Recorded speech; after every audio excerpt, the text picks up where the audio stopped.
Have you ever wondered what the statistical likelihood of your existence is? If we just scratch the surface, you are the result of one sperm out of 400 billion, and one egg out of 300. And you are the result of one man who was the result of one sperm out of 400 billion, and one egg out of 300, and so on and so forth. If we consider just these two facts alone, the likelihood of your existence is vanishingly small. But if we also consider the probability of every one of your ancestors reproducing successfully, the probability of humanity evolving in the first place, and the probability of life arising on Earth altogether, then the chances of your existence is infinitesimally unlikely. Therefore, according to the argument from improbability, an intelligent designer must have intended for you to exist.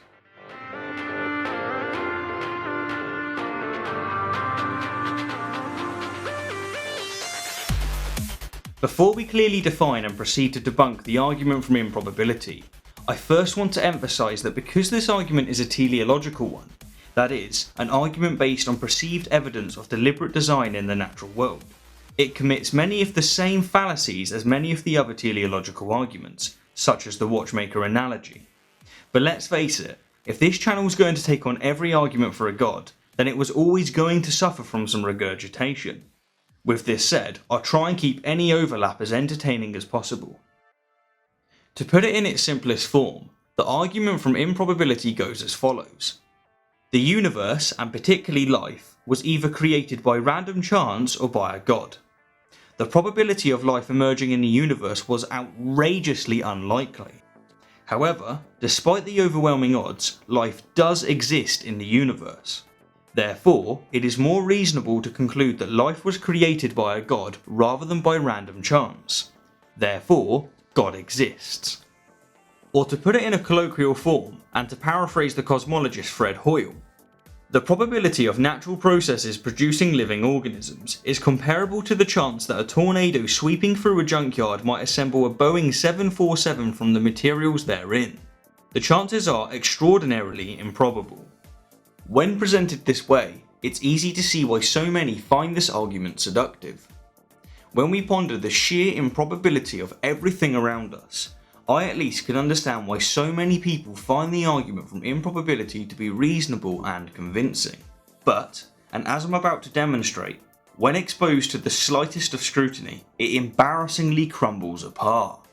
The first major fault with the argument from improbability is that it commits a massive black and white fallacy within its first premise.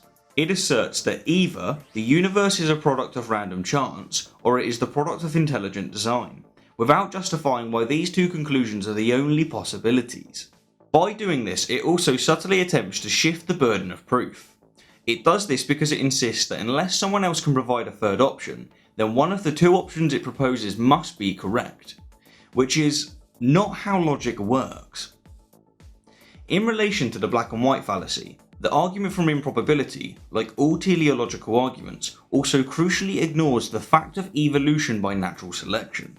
For those of you in need of a reminder, natural selection is a non-random, natural process whereby organisms that are better suited to their environmental pressures, such as predators and changes in climate, will tend to survive and reproduce in greater numbers than others of their kind, thus ensuring the perpetuation of those favourable traits in succeeding generations. What makes natural selection so important, and what also causes it to crush the vast majority of teleological arguments, is that it proves that life isn't the product of chance. It proves that the premise that life was either created by random chance or by a god is completely and utterly invalid.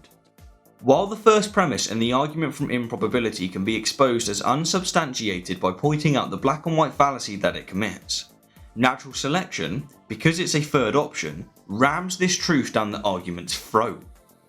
A third major flaw with the argument from improbability is that it commits, and indeed pretty much completely is, a giant argument from ignorance. Once the black and white fallacy has been disposed of, and once the role of natural selection has been acknowledged, the entire argument essentially boils down to the statement that we don't know how the universe and life was created, and so therefore an intelligent designer must have done it. It's a classical argument from ignorance. We don't know, therefore God.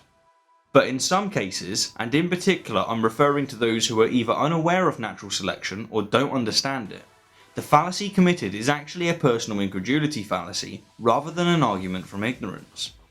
The difference being that the former states that we don't know, therefore God, while the latter states that I don't know, therefore God. A fourth flaw that the argument from improbability commits is a special pleading fallacy. It does this because it first claims that exceptionally improbable phenomena is more likely to be the result of intelligent design than random chance, but it then makes an unsubstantiated special exception for the intelligent designer itself. Or in other words, it all goes back to the age-old question, who designed the designer? And it offers no answer. The way Dawkins puts it is that if the proponents of the argument from improbability want to assert that the existence of highly complex life on Earth is the equivalent of the implausible junkyard Boeing 747, then the existence of a highly complex God is the ultimate Boeing 747 that truly does require the seemingly impossible to explain its existence. You can't have your cake and eat it too, theists. That's not how this game works. Another objection to be had with the argument from improbability is that it quite ironically randomly assigns significance. Tracy Harris, a person who in my opinion deserves a lot more recognition, demonstrated this fact marvellously on the Atheist Experience show. To present a slightly different version of her point, if we were to roll 5 6-sided dice, the probability of them all landing on 6 is 7,775 to 1. That's remarkably improbable. But here's the thing, the probability of getting any other outcome is also 7,775 to 1. The only thing that makes one roll significant and the other insignificant is our perception of those rolls. But how exactly is this relevant to the argument from improbability? Well, the argument is guilty of arbitrarily asserting that one roll is significant simply because it's the roll that happened. Proponents of this argument are essentially saying, hey look, if the dice didn't land on 3, 2, 4, 6 and 6, we wouldn't have a grand total of 21. If just one dice landed on any other number than it did, the grand total of 21 wouldn't exist.